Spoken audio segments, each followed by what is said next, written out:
Well, good morning, church family. Wanted to share a couple of things with you. I wanted to read out of the scripture in Ecclesiastes 3:1. It says, "There is a time for everything and a season for every activity under heaven, a time to be born and a time to die, a time to plant and a time to uproot, a time to kill and a time to heal, a time to tear down and a time to build, a time to weep and a time to laugh, a time to mourn and a time to dance, a time to scatter stones and a time to gather them, a time to embrace and a time to refrain, a time to search and a time to give back, a time to keep and a time to throw away, a time to tear down and a time to mend, a time to be silent and a time to speak, a time to love and a time to hate, a time for war and a time for peace."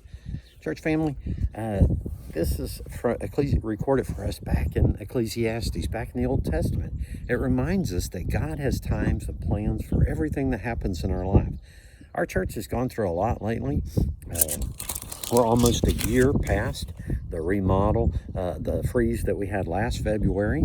We're close to being finished with putting the building back together. Of course, the weather has slowed that down a little bit, but we're days, not weeks or months away from being finished now, and I'm excited about that. I'm looking forward to completing that renovation and getting back into our worship space.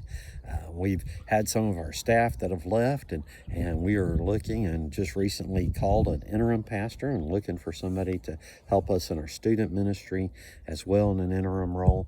But Lord, we are so excited that the Lord has a plan and a purpose. I'm excited that there's a time. I know that there are some that have gotten frustrated and discouraged during these times. Some have kind of dropped away, but it is all in God's plan and God's timing, and He is going to draw us all back together. And I'm excited about it. I'm looking forward to what He has for us in the future.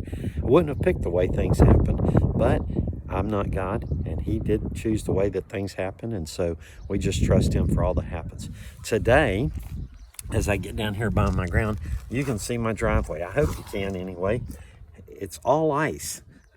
So we're staying home and trying to stay dry. The sun is out. It's a beautiful day. It's cold weather, and hopefully this will all melt off, and we'll see you in church on Sunday. The thing that this reminds me of is people talk about 4 seasons of the year and how they like the winter seasons and things like that. Well, I got to be honest. I was born and raised on the Gulf Coast of Texas, and this is about all the winter I need for a year. I'm ready to move on to spring now, but I'm looking forward to the new growth that God is doing in our church. I look forward to seeing you Sunday, church family. I hope you have a great weekend. Stay safe, and we'll see you Sunday.